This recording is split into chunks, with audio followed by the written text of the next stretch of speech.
All right, so we're rolling, I guess. Hi, my name is Lasse, and I'm from Denmark, and I'm out in this lovely woodland area, neighboring my own current abode, which is a college, right at the outskirts of the second largest city in Denmark, called Aarhus. Means year house, if it's directly translated. We're out here at the outskirts. There's some beautiful natural scenery around me, and I'm having a fire right next to my seat. I found this. You can see behind me, perhaps this. Yeah, you can see this fallen log. There was another piece that I detached and made a fire with it. Thought I would help nature along. Just let the mushrooms do the work. I don't know. I felt like having a fire right here. It's a beautiful place. And then as I was looking into the flames, of course, my thoughts started to ramble, and I thought I might try to put something into words for you guys, if you would like that, and see if it makes some sense or whatever.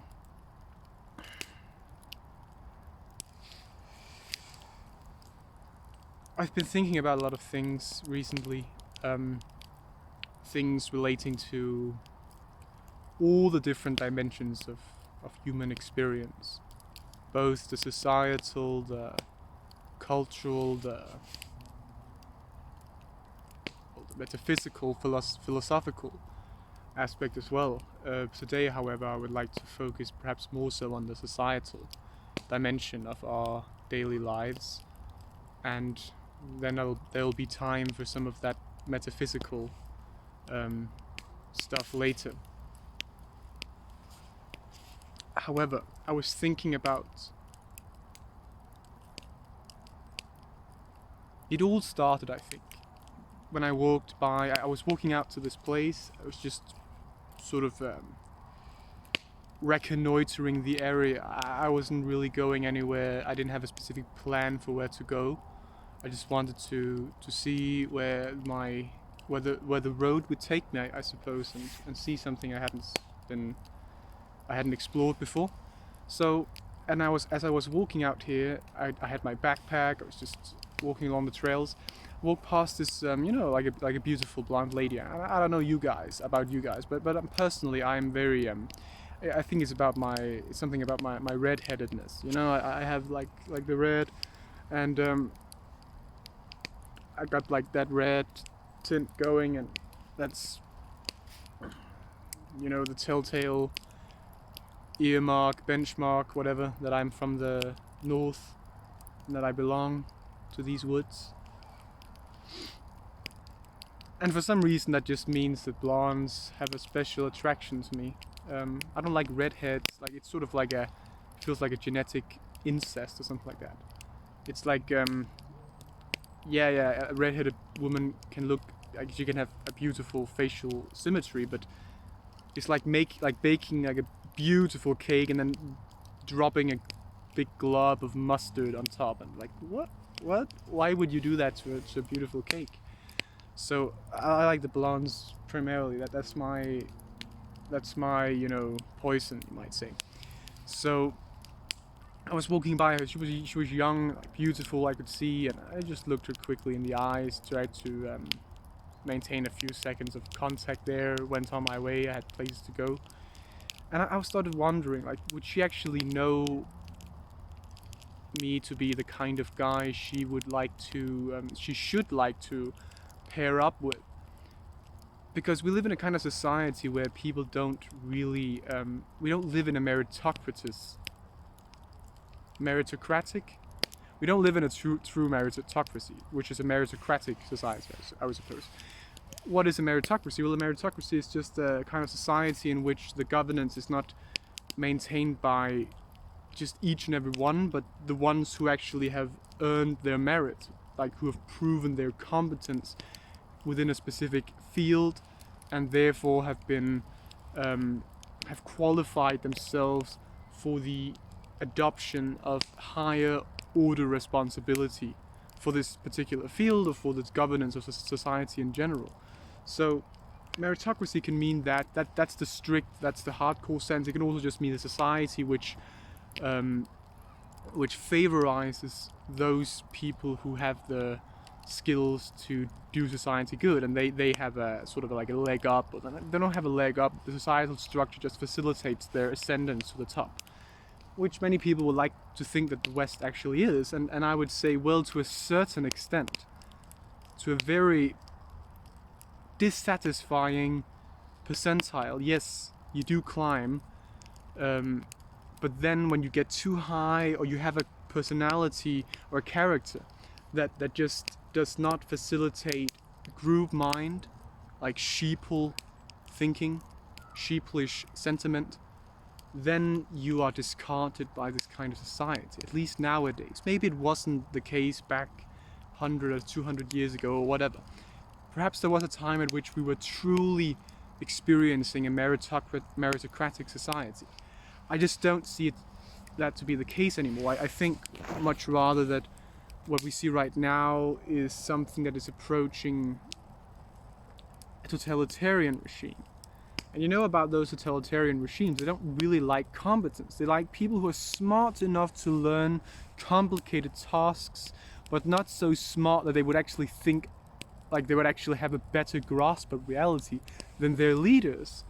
And then, disseminate, first formulate those understandings of reality in a theory, disseminate that among the population, and cause for rebellion and insurrection against those rulers of power within that society who've been, keeping the population benighted this whole time.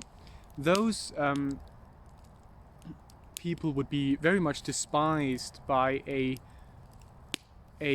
putatively meritocratic society, which is in fact not that meritocratic at all. When you reach a certain level in the IQ distribution, you can go up to like 130 and still be playing along, maybe even 140, 50, I don't know.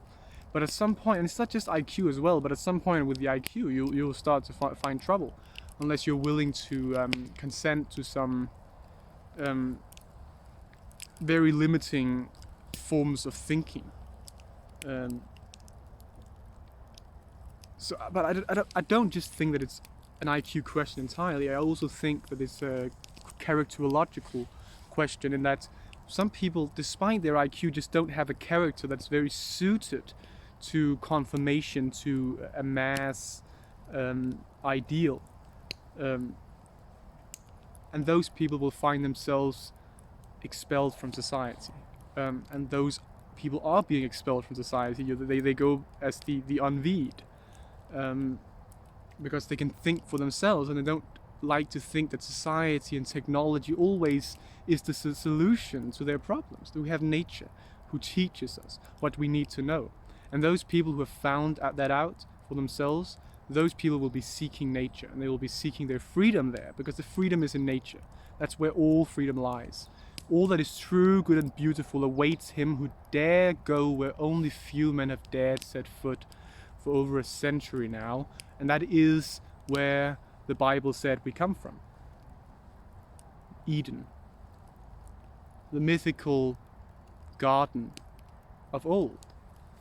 And like, whether you're like a biblically a Bible enthusiast or whatever, you can still appreciate the symbolism of that trope, the Garden of Eden.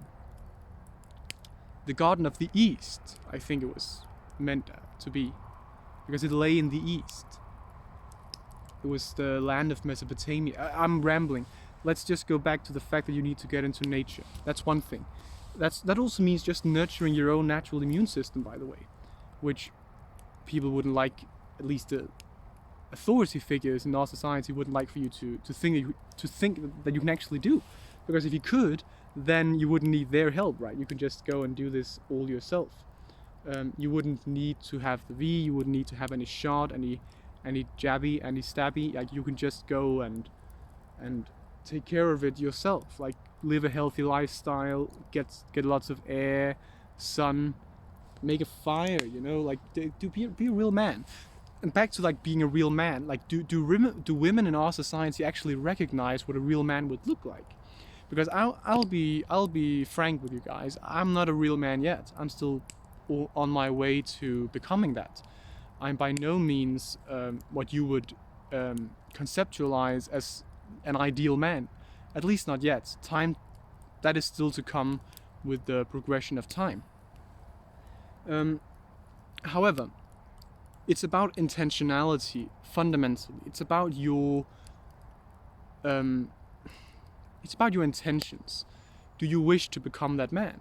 Are you on a trajectory in that that will take you to that place, or to the formation of that kind of character, or through the journey that will bring about the formation of that kind of character? Would perhaps be the most ideal way of expressing it, at least as what I can do right now.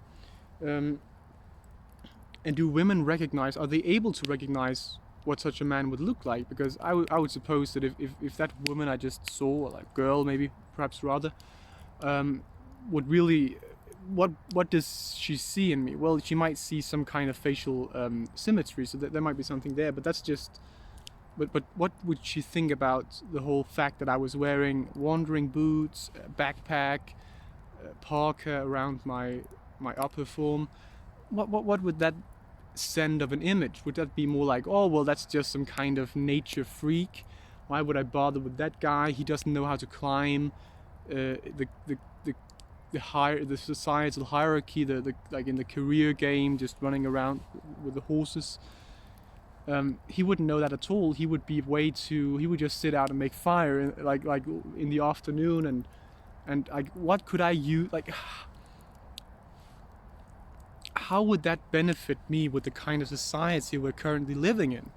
How would that be helpful to have such a guy around? Wouldn't that be completely contrapunctual to everything I need to do? Because, you know, women, they have to make sure that they can women are hypergamous, and I know feminists don't like this fact, but it's a fact. They marry up. They want to find men who can rise to the top of a dominance hierarchy, and those men are rare. And when you meet those guys, you will women have this innate knack for recognizing them. And if they don't, well, they don't find them, and they don't get those genes. And they want to have those genes because those genes will, you know, continue themselves through reproduction, and they will be the bearers, the conduits onto the next generation of that genetic quality.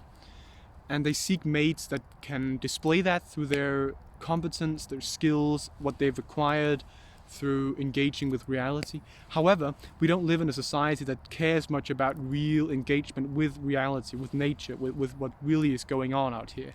Because this is where things happen. It doesn't happen in a city. That's an artificial environment. There's no real feedback with who you really are, with what you really are, with your roots, with the roots of your nature.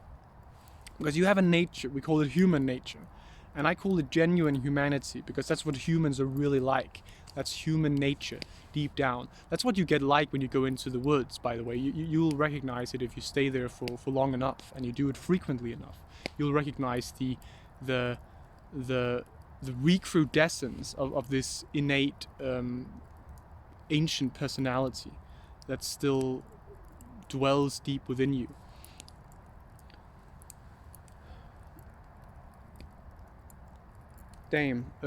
So we don't live in a society that is in any kind of feedback, natural feedback with the real world. So men who go and seek this kind of feedback with their natural environment in order to stimulate their own innate nature, they will be, if not frowned upon, they will be frowned upon by the members of ordinary society. So, because in order to be a meritorious personage in this kind of society we're inhabiting right now, currently, this techno-industrial society, as you might call it, what it would take to be a successful man, a meritorious man in this kind of society, is to be a man who knows how to suck up to the right folks, you know? That's what it's really all about. Are you willing to kowtow to someone else's dictates and have your whole character conform to the rat race of modern society? Like, are you willing to get indoctrinated via the educational system, to have your whole brain washed in the right way? Are you willing to believe the things about the world we would like to believe? Are you willing to be a materialist, an atheist? I wouldn't say naturalist, because I'm a naturalist. I'm a theistic naturalist. I believe that nature has a form of identity that is ultimate, and that all results or flows into a unity, a higher state of unity you might call God, for lack of a better word. That is, at least, if the word God has any meaning, that would be the definition of that word. And I believe all of nature is dependent, or in a sense is a reflection, an expression of that unity. Otherwise, how could any of this interact right now? How could anything be in the same reality? How can this tree, this stem, like these bowls around me, this fire, how can any of this participate in the same reality? Why don't we all just create our own separate realities? There's one particle in every reality. What binds all of this together? There must be one identity behind that distributes over everything within the system. So, and this system, of course, is nature. That's physics. That's what the Greeks would mean by physis. That's nature for them. That's pure, which means I produce, I bring forth, I engender. So it's just about creation. How does creation occur? Well, you are doing it. You are an endomorphic image of the creation, of the creative principle of reality. You are an endomorphic image of God. So, but that's all bound together with nature. There's not this separation from nature as you would have seen with perhaps Platonistic thinking, philosophy, which seems to put this dualistic separation or dichotomy in place between the phenomenal and the noumenal world, which Kant just emphasized and perpetuated, and which ultimately has to be resolved, because you are nature and nature is you. And but being a materialist and a naturalist are very different things, because you can still be a naturalist and say, well, there's no supernatural reality because nature is by definition all there is. But nature just includes a bit more than what most people would think, than most materialists and physicalists would suppose, right? That nature is also meta-nature. Physics must include metaphysics. But all that aside, just to say that, are you willing to believe that you live in a materialistic world where there is no real meaning whatsoever? Because if you are willing to believe that, then you can be manipulated, then you can be tied to the system. Because if you are willing to put your nose to the chase of whatever object of material hedonism that the system will put in front of your face, then you can be controlled, then you can be leashed to whatever station they would like to have you leashed to. And you can serve as a modern thrall. And that is what most people do in this system. They're chasing their own tail. And they're, in a sense, devouring their own soul by doing so.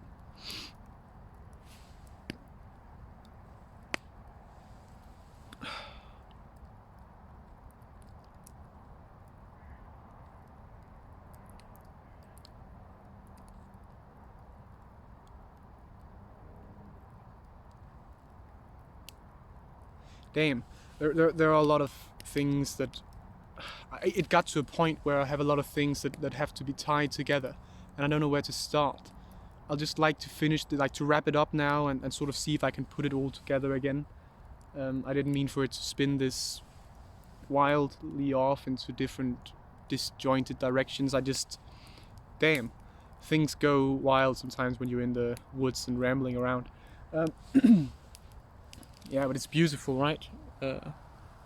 So beautiful. Just the nature, right? Just sitting right here. You have the fire, just like a beautiful pile of ashes. Just spread that around a bit, perhaps next when it's cooled down. Yeah, let's see.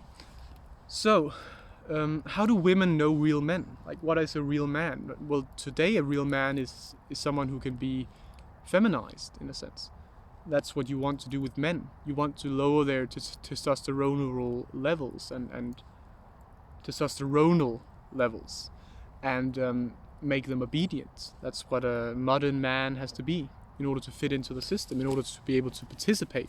He has to make himself submit, and he has to become submissive. He has to adopt a submissive mentality in order to do that. And that is something a man of God will never do, because you can serve man or you can serve ultimate reality. And a real man believes in God. He serves ultimate reality. He's metaphysically oriented in his intentionality. He directs himself towards the highest possible level of his own identity. And in doing so, he serves no one but reality itself, but his own ultimate identity, which is reality. That is what reality must be.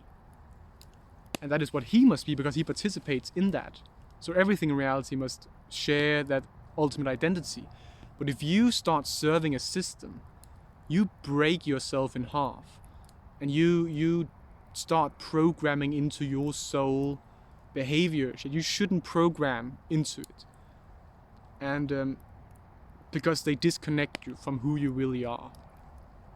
And I think women used to admire men who would serve culture, because the culture they served had not yet become dissevered from God. It was still in touch with ultimate reality, which is God. That's just another name for it. The highest level which reality can assume. The most primitive, the most complex, whichever direction you go, you reach the end point, the omega point, the eschaton, the extreme of the extremity of a distribution that ties the whole line together.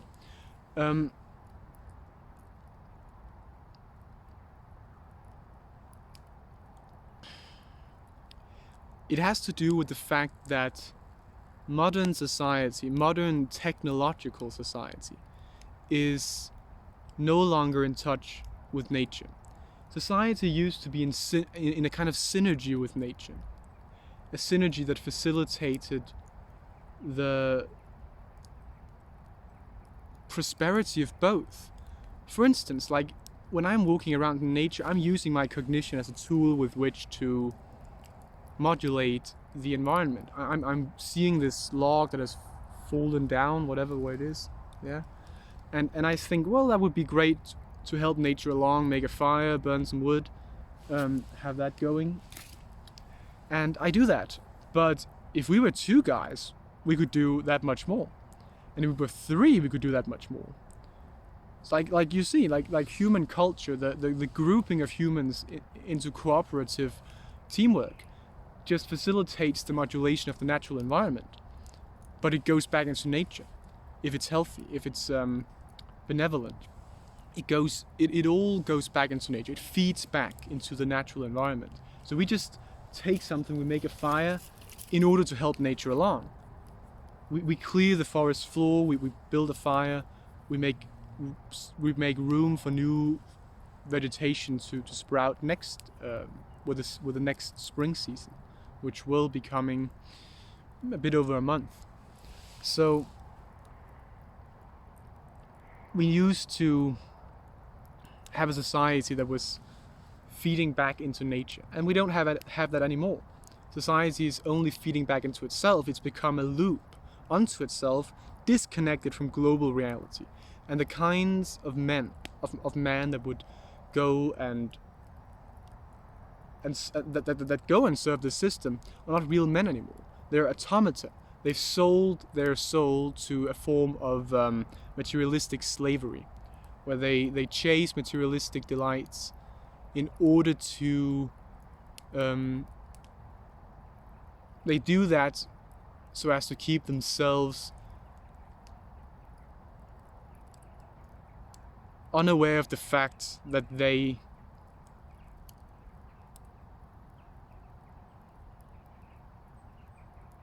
are doing the devil's work.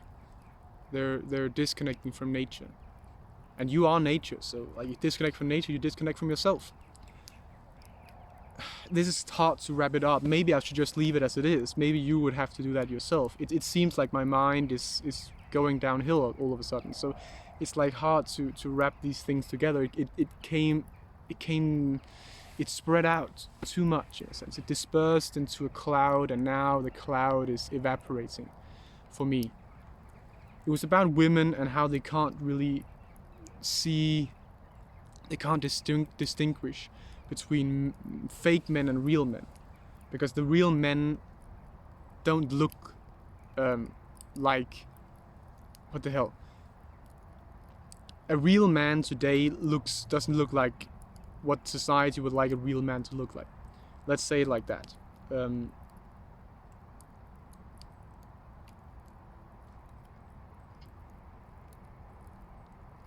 So we need women who are sharp, and might be to all the women out there actually. Yeah, maybe this is a video for the women. Learn how to spot the real men. Learn how to find them. They're not the pretty boys. They're not those who comb their hair really nice and put some gel to make it nice and slick. Those aren't the real men. I used to be that kind of guy. I wasn't a real man. I'm still not a real man. I'm still on my way, on my path to that utopian vision. However, I look less like a real man, like at least a societally conceptualized real man than I do now, than I did back then. Damn, I'm getting too, it's too much right now. I think you got the point. There is a real world out there, and those who dare rejoin with it, will be saved. They will find favor.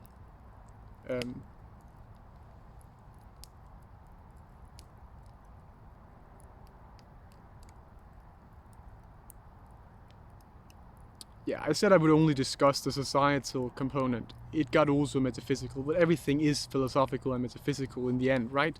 You can never really avoid that conversation, that topic.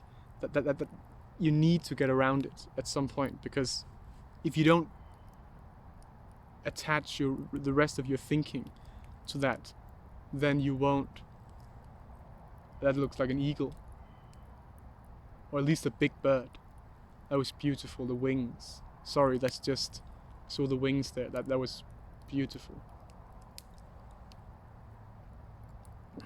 Damn. Yeah, the wings of an eagle. You must have the wings of an eagle to weather this storm. You know what's coming, right? It will collapse. It has to collapse. It's like, the dead wood. Yeah, another great metaphor. It's the dead wood behind me. It has to burn. I'm not saying you should go out and torch it right now. I'm just saying you let the wood catch fire itself. And then when the embers are resting, you go in there and clear the area. But you have to get away from that fire, my mate. So be a real man. Find some women who can spot real men. And again, like for the women potentially watching this, please become that kind of woman who would know what that man would look like. Learn about the Vikings, learn about the real men of our ancestral ages, when real men roamed this land, and they still do here and there. It's just that they're becoming less common because the society would like to nurture this docile, obedient, obsequious, fake male that can he can inseminate. But he can't really do much more. He can barely do that a lot of the time. So, yeah. What are you going to do? Well, you have a real man who knows how to make a fire? Because if society collapses, there will be no electricity to heat your house. And you'll need to know how to make a fire. How to chop wood, how to find the good wood, how to know the different sorts of wood out there. And that's a learning curve. And it's steep. And you'll get ready. Because this society will collapse at some point. It's getting too disjointed. It's getting too autocratic. It's getting too I would like to say autophagic, which means self-devouring. It's like the Ouroboros that eats its own tail, the snake that eats its own tail. Well, this society is eating its own tail, and it's not going to be an interminable loop. It's going to be very short-lived, very like wild flaring, short-lived, just blitz of light that will consume a lot, burn very hotly, and it will scorch a lot of the surroundings. But then a new form of society, a new torch of human community can be rekindled in that dark night. Humanity must be reborn, and you must help that process along. Connect with God and listen to what He wants you to know. If you're willing to find out, you will find out, because we're all connected in the system together, and the system is on our side if we are on the side of the system. Don't worry, like you will find help if you ask for the help. And I'm not saying that you should just wish on a crystal or whatever, like wish on a star. I'm speaking in practical terms. Like, there's something you need to know, well, reconfigure yourself so that you're able to receive that knowledge and wait for that knowledge, or seek it out. Like, go to where you need to be and wait for that light in the sky, and you will see the light in the sky at the appointed hour, or so forth and so on. You will find out if you really want to know, but you have to want to know first.